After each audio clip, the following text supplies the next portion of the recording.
네, 안녕하세요. 여러분들의 구독과 좋아요로 이 채널이 유지되고 있습니다. 네, 영상 속도는 1.5배를 추천드리고요. 항상 구독자님, 멤버십 회원님들에게 감사하다고 말씀을 드리면서 자, 이번 내용 멘탈 방송 시간입니다.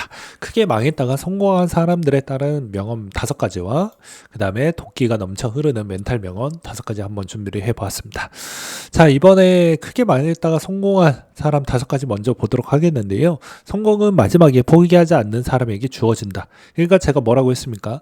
자산이 계속 우상향이 된다라는 전제 조건이라고 하면 어떻게 해서든 요렇게 자산이 떨어질 때도 있고 올라갈 때도 있는데 여기에서도 계속 꾸준하게 재미로 하는 게 아니죠. 이제 내 자산을 불리기 위해서 하는 것이죠. 그러면 이런 마인드라고 하면 당연히 기회는 오게 되어져 있습니다. 근데 여기서 대부분 오류가 뭐가 있냐면 포기하는 사람에게 주어지긴 하는데 내가 아무리 능력치를 많이 찍었다라고 해도 그 능력치가 꼭 발현이 100% 발현되는 게 아니거든요.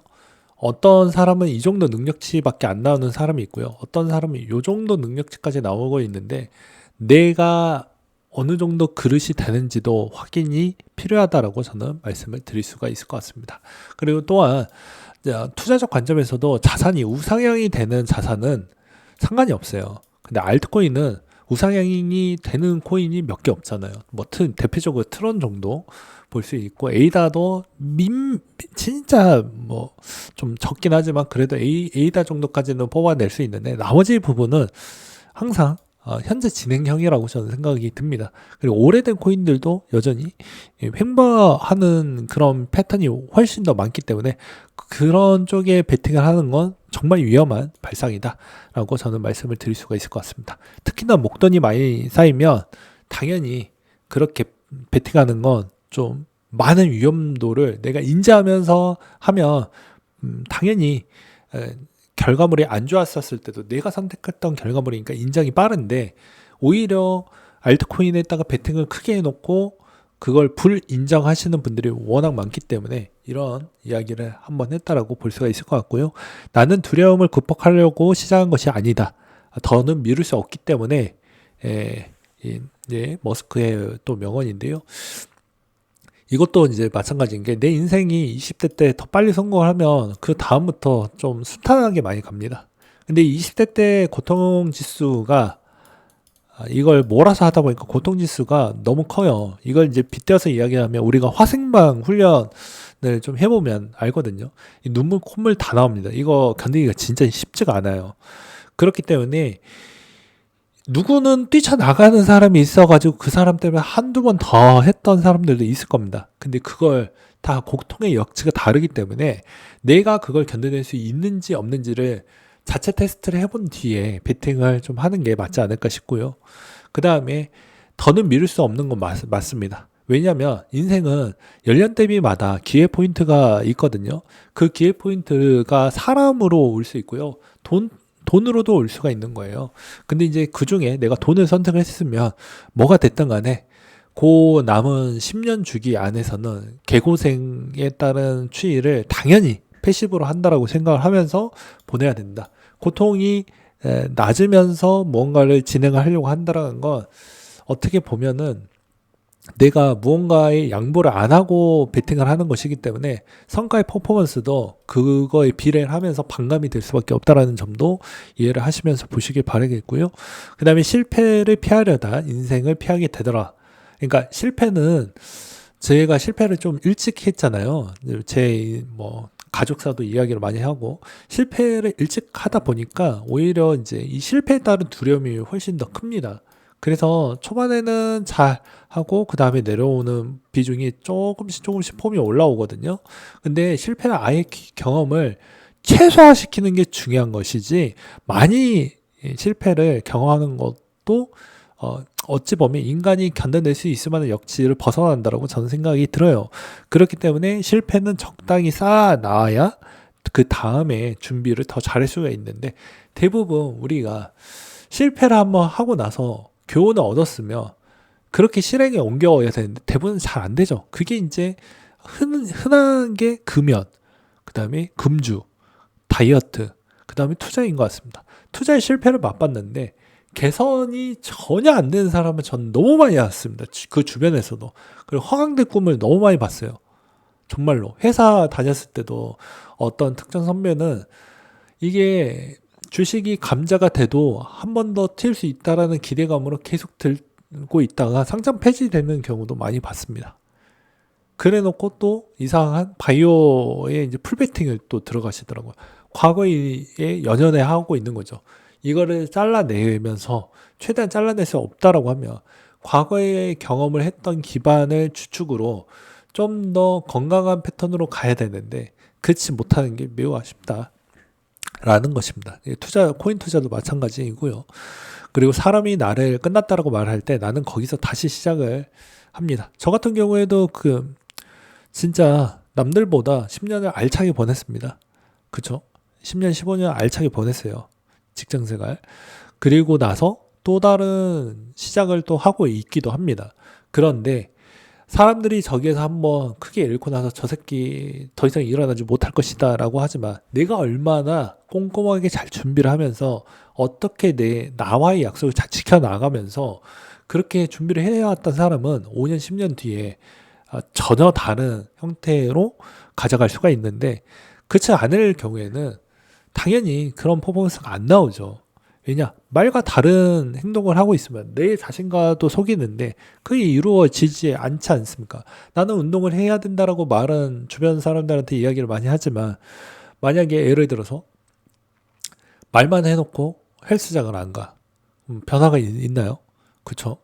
나는 투자를 하고 있다고 하지만 투자 공부를 자체적으로 하지 않아. 남한테 떠먹여주는 거는 졸립니다. 특히나 졸려요.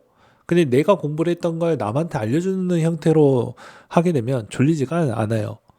그렇기 때문에 그리고 머릿속으로도 더 많이 남고요. 근데 대부분, 마음만 좀 앞서지 행동주의적인 사고를 가지고 계시는 분들은 좀 극히 드물다라고 저는 말씀을 드리고 싶습니다. 그래서 진짜 살아있는 문장은 고통의 심장에서 피처럼 흘러나온다 라고 하는데요.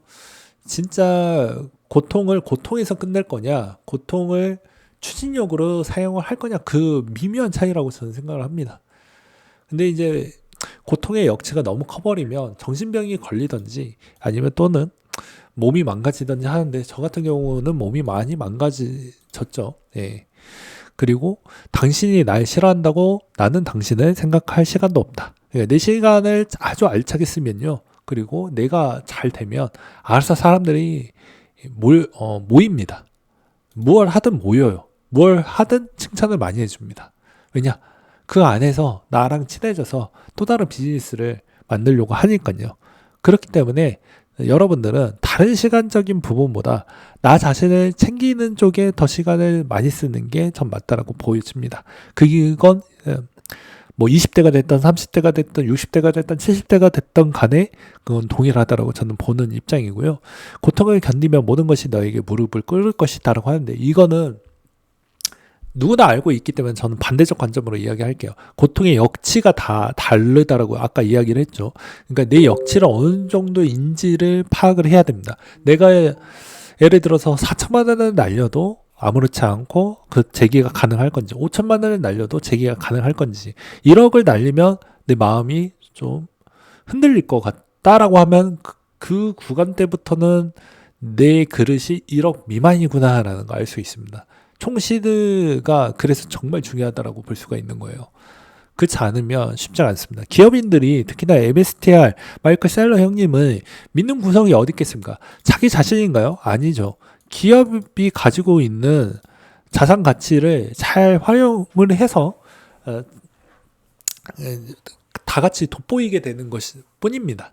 그러니까 기업의 힘을 빌려가지고 계속해서 이제 밀어붙이는 추진력을 가지고 있는데 여러분들 근로소득 빼고 나머지 게 뭐가 있는지는 모르겠지만 대부분 근로소득으로 만약에 간다라고 하면 부러지는 비중이 정말 중요하다고 볼 수가 있어요. 그게 별거에 아닌 게 아니고 정말 타격이 크기 때문입니다. 그리고 만약에 엄청난 베팅을 좀 해보고 싶다라고 하면 포기할 줄도 알아야 됩니다. 어떤 포기를 하냐? 투자를 포기하라는 이야기가 아니고요. 내 인생에 무엇을 먼저 내려놓을 수 있냐? 결혼을 좀 더 늦게 할 수 있냐? 결혼을 포기할 수 있냐? 내 애인을 포기할 수 있냐? 이런 거를 해야 돼요. 대부분 글이 처음으로 어떻게 시작을 하냐면 어떡하죠부터 시작을 합니다. 어떡하죠부터 시작을 하게 되면 결국엔 상황은 벌려놓고 이제 조언을 듣고 싶은데 결과물은 알고 있어요. 알고 있는데도 그냥 심리적 위안을 좀 듣고자 글을 대부분 쓰신다라고 볼 수가 있을 것 같습니다. 그러니까 여기서 교훈은 뭐가 있냐면요. 간단해요. 예. 왜냐면 내가 이미 결혼을 했던 사람이 있다라고 하면 그 다음 선택이 다 막혀버립니다. 무슨 말이냐면 어차피 부인이 경제권을 다 가져가 버리기 때문입니다. 다시 돌려주지 않아요. 그러면 내 현생에서 그냥 그거를 그렇게 산다라고 생각을 하면서 갈 수밖에 없는 환경을 자기가 만들어 버리기 때문에 더 이상 나아질 수가 없다라는 것입니다. 그러니까 그런 실수라고 해야 될지는 모르겠지만 그런 경우를 최소화시키려고 하면 내가 무엇을 내려놓을 수 있는지, 내가 2억 원을 날렸을 때 내가 내 삶에 좀 충격은 올 수 있어도 내가 무언가를 내려놓을 수도 있는 거예요. 그래서 금액이 커질수록 내가 무엇을 내려놓을 수 있는지가 중요한 겁니다. 왜냐하면 금액이 커진다는 건 내가 갖고 있는 물건도 많아지고요. 그 다음에 나 혼자 있지 않죠. 대부분 돈이 많이 벌렸으면 분명히 연애하고 있거나 결혼했거나 자녀까지 있을 수도 있습니다. 근데 그 순간이 무너졌었을 때 내가 감당할 수 있냐, 그리고 내 가족이 그거를 이해해 줄 수 있냐가 중요한 것 같습니다. 그렇기 때문에 웬만하면은 혼자일 때 좀 도전적인 거 더 많이 하셔라. 그래야 내려놓을 때도 부담이 좀 적고 그 다음에 또 회복 탄력성도 같이 생긴다.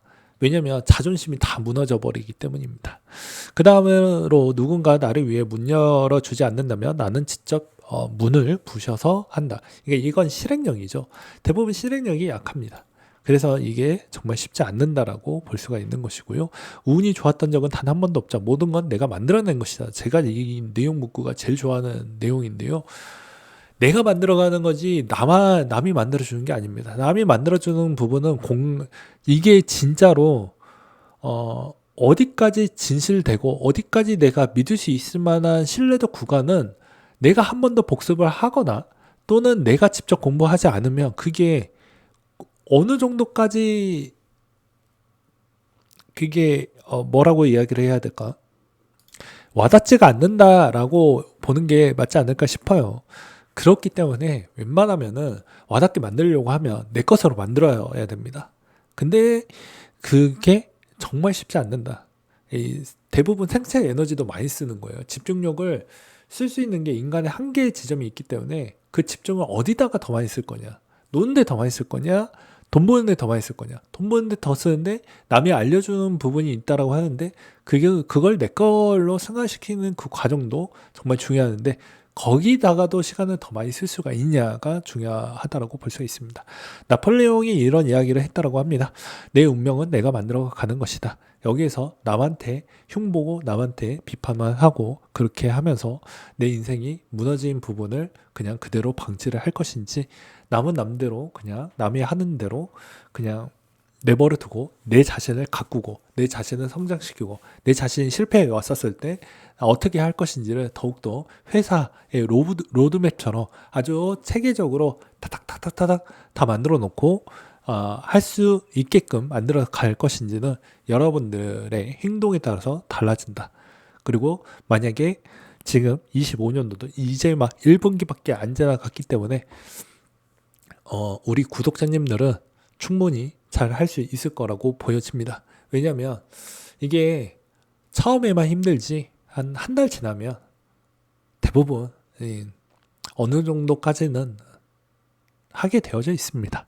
그냥 그 한 달을 버티기 어렵고 그 6개월이 버티기 어렵고 그 다음에 그게 1년, 3년, 5년 되었을 때마다 고비가 오긴 하지만 그걸 꾸준하게 했던 사람이 결국엔 더 좋은 성과를 많이 만들어냅니다. 그거는 어디에다가 적용을 해도 기본 법칙이기 때문에 거의 실패율이 매우 낮아진다라는 점도 여러분들은 아셔야 될 것 같습니다. 그래서 투자도 뭐 어려운 게 아니고요. 내가 어떠한 자산, 네, 풀베팅을 할 때도 이 자산이 어떤 성향을 가지고 있는지, 어떤 행동을 하고 있는지, 어떻게 움직이는지에 있는 패턴을 파악을 했다고 하면, 내가 여기에 내가 감당할 수 있을 정도가 어느 정도인지를 측정해 놓고 가성비 있게 굴리는 형태로 가는 게 맞지 않을까 싶고요. 만약 우상향이 진짜 될 것 같다고 하면 우상향이 되는 방향으로 풀베팅을 하되 내가 내려놓을 줄도 아는 그런 현명한 사람이 되길 바라겠습니다. 왜냐?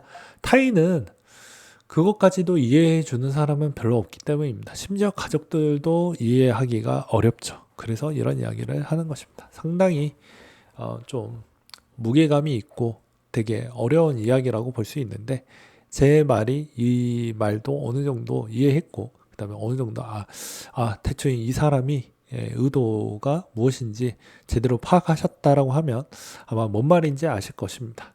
그래서 이번 패턴에서도 또 멘탈 잘 잡으시면서 성투하시길 바라겠습니다.